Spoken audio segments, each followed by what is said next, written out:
अब तक आपने देखा, रबिया की जिंदगी में अचानक प्रवेश हुआ ज़ारकान नाम का जिन। सोने, हीरे और दौलत के लालच ने रबिया को उस हद तक ले जा दिया जहां इंसानियत की रेखाएं धुंधली हो गई। फातिमा ने अपनी बेटी के बदलते तेवर देखे और जब उसने हाथ में झुमका पकड़ा, वो वही पुरानी महक, वही अत्तारे ज़हरा, जिससे सालों पुरानी यादें और खतरनाक राज फिर उभर आए। उसने याद किया वो रहस्य, कैसे उसकी परदादी ने अपनी चतुराई से शहर की पहाड़ी पर ज़ारकान को फुल अल नूर के धुएं से कैद किया था, लेकिन अब जो कभी बंद था वो फिर से आज़ाद हो चुका है और रबिया उसके दीवानगी और लालच के बीच एक नए खतरनाक मोड़ की ओर बढ़ रही है। अगर आपको रबिया और अत्तारे ज़हरा की ये रहस्यमयी और सस्पेंस से भरी कहानी पसंद आई तो पार्ट 1 और पार्ट 2 डिस्क्रिप्शन में देखें और कमेंट में बताएं रबिया का क्या होगा। तेरी नानी मुझे हमेशा कहती थी कि अत्तारे ज़हरा का इस्तेमाल बहुत सोच समझकर करना। इसकी खुशबू जितनी दिलकश है उतनी ही खतरनाक भी। ये सोए हुए तूफान को जगा सकती है और तूने वही किया बेटी, तूने उसे जगा दिया। रबिया को अपनी गलती का एहसास हुआ। उसका लालच उस पर भारी पड़ चुका था। वो सिर्फ दौलत चाहती थी, लेकिन उसने अपनी जान एक बहुत बड़े खतरे में डाल दी थी। अब क्या होगा अम्मी? उसने रोते हुए पूछा। अब हमें उसे वापस भेजना होगा, फातिमा ने अपनी आंखों में आंसू लिए हुए कहा, लेकिन उसकी आवाज में अब एक मजबूती थी। मुझे अपनी माँ की बताई हुई बातें याद करनी होंगी। वो फुल अल नूर इसी मौसम में खिलता है। हमें उसे ढूंढना होगा और इससे पहले कि ज़ारकान तुझे हमेशा के लिए ले जाए, हमें उसे रोकना होगा। उसी वक्त कमरे का तापमान अचानक गिर गया और हवा में ज़ारकान की आवाज़ गूंज उठी। अब बहुत देर हो चुकी है फातिमा। रबिया ने मेरा तोहफा कबूल कर लिया है। अब वो सिर्फ मेरी है। कल रात चांद पूरा होगा और मैं उसे अपनी दुनिया में ले जाऊंगा। कोई उसे नहीं रोक सकता। रबिया और फातिमा ने एक दूसरे को खौफ से देखा। उनके पास सिर्फ एक रात का वक्त था, एक रात जिसमें उन्हें सदियों पुराने एक राज को इस्तेमाल करके एक ताकतवर जिन का मुकाबला करना था। ज़ारकान की धमकी के बाद पुराने हवेली में एक भयानक खामोशी छा गई। इब्राहिम, जो अब तक खामोशी से सब सुन रहे थे, उनकी आंखों में भी बेबसी के आंसू थे। वो अपनी बेटी को बचाना चाहते थे, लेकिन जिस्मानी तौर पर मजबूर थे। फातिमा ने अपनी बेटी का हाथ थामा और बोली, डर मत रबिया, अल्लाह ने अगर मुसीबत दी है तो उससे निकलने का रास्ता भी दिया होगा। हमें हिम्मत से काम लेना होगा। फातिमा को याद आया कि उसकी माँ एक पुरानी संदूकची को बहुत संभाल कर रखती थी। वो भागकर स्टोर रूम में गई और धूल में लिपटी उस संदूकची को बाहर निकाला। कांपते हाथों से जब उसने उसे खोला तो अंदर कुछ पुरानी हाथ से लिखी हुई किताबें और जड़ी बूटियों की पोटलियां थीं। एक किताब के पन्नों के बीच फुल अल नूर की तस्वीर बुनी हुई थी। यही है वो फूल। फातिमा की आंखों में एक उम्मीद की किरण जागी। इसका नाम फुल अल नूर है, यानी सुबह की रोशनी। मेरी माँ कहती थी कि ये सिर्फ चांद की आखिरी रात और सुबह की पहली किरण के बीच के वक्त में ही खिलता है। किताब में उसे जलाने का तरीका भी लिखा हुआ था। उसे मिट्टी के एक खास बर्तन में चंदन की लकड़ी और लोबान के साथ जलाना था। उसके धुएं में एक ऐसी ताकत थी जो जिन की शक्तियों को खींच लेती थी और उसे कमजोर बना देती थी। लेकिन एक शर्त थी, ये सब उसी जगह करना था जहां जिन सबसे ज्यादा ताकतवर हो, यानी शहर की पहाड़ी पर। ये तो खुदकुशी करने जैसा है अम्मी, रबिया ने डरते हुए कहा।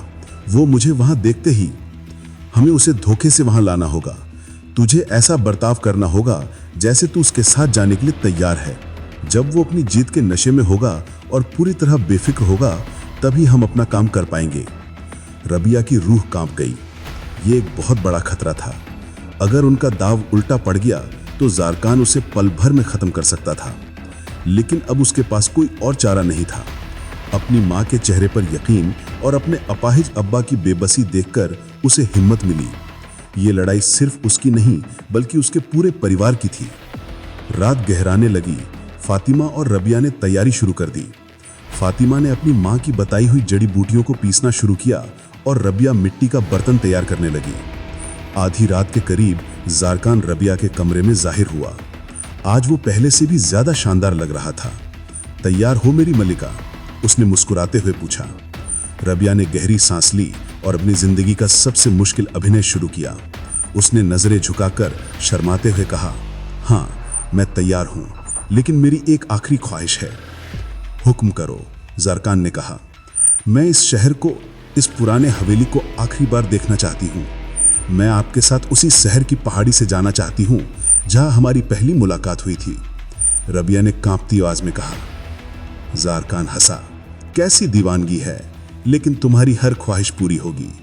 वो तुम्हारे धोखे से अनजान था, उसे अपनी ताकत पर पूरा भरोसा था। जैसे ही वे घर से निकलने लगे, फातिमा ने रबिया के हाथ में एक छोटी सी पोटली थमा दी। ये फुल्ल नूर के बीजों की पोटली है, अगर मौका मिले तो उसे उसकी आंखों में फेंक देना।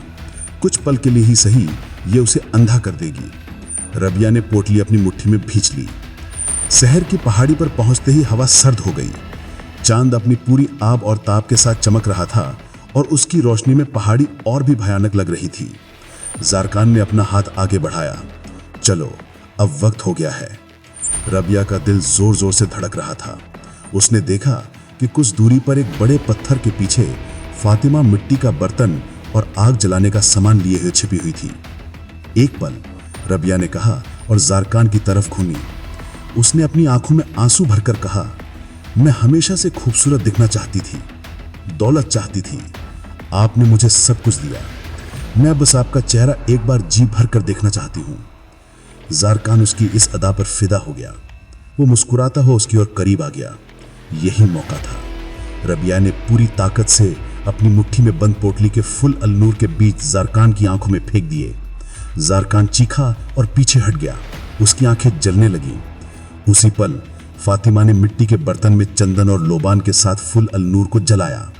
एक घना सुगंधित धुआं हवा में फैलने लगा, जो शहर की पहाड़ी की दरारों में समा गया। ज़ारकान की ताकत कमजोर पड़ने लगी। उसका शानदार रूप धुंधलाने लगा और उसकी आंखों की चमक मंद पड़ गई। तुमने मुझे धोखा दिया रबिया, वो गरजते हुए चिल्लाया, लेकिन धुएं ने उसे जकड़ लिया था। फातिमा ने किताब में लिखे मंत्रों को पढ़ना शुरू किया, जो उसकी नानी ने उसे सिखाया था। ये मंत्र फुलल नूर की शक्ति को और बढ़ाते थे। ज़ारकान की चीखें पहाड़ी में गूंज रही थीं, लेकिन वो धीरे धीरे कमजोर पड़ता गया। रबिया, जो अब तक डर से कांप रही थी, ने हिम्मत बटोरी और अपनी मां के साथ मंत्र पढ़ने लगी। उनकी आवाजें एक साथ गूंज उठी और फुलल नूर का धुआं ज़ारकान को पूरी तरह घेर लिया। आखिरकार एक तेज चमक के साथ ज़ारकान फिर से शहर की पहाड़ी की दरारों में कैद हो गया। उसकी आखिरी चीख हवा में गूंजती रही, मैं वापस आऊंगा रबिया, तुम्हारी खुशबू मुझे फिर बुलाएगी। रबिया और फातिमा एक दूसरे को गले लगाकर रो पड़ी। शहर की पहाड़ी पर सुबह की पहली किरण फूटी और फुल अलनूर की खुशबू हवा में बिखर गई। पुराने हवेली में लौटकर रबिया ने ज़ारकान के सारे तोहफे जला दिए। उसने अत्तारे ज़हरा की आखिरी शीशी को भी तोड़ दिया, ये कसम खाते हुए कि वो फिर कभी लालच में नहीं आएगी। फातिमा ने अपनी बेटी को सीने से लगाया और कहा, बेटी, ये फुल अलनूर हमारे खानदान की ताकत है, इसे कभी मत भूलना। इब्राहिम, जो अब तक चुपचाप सब देख रहे थे, उन्होंने अपनी बेटी को आशीर्वाद दिया। रबिया ने अपनी सहेलियों नादिरा, लायला और सहरा को सारी कहानी सुनाई और वो भी इस चमत्कार पर हैरान रह गई। शहर की पहाड़ी अब फिर से खामोश थी, लेकिन रबिया जानती थी कि अत्तारे ज़हरा की खुशबू और फुलल नूर का राज उनके खानदान की अगली पीढ़ियों में भी जिंदा रहेगा। उसने अपने दिल में ठान लिया कि अब वो सिर्फ अपने परिवार की खुशी और सुकून के लिए जिएगी, ना कि दौलत की चमक के लिए।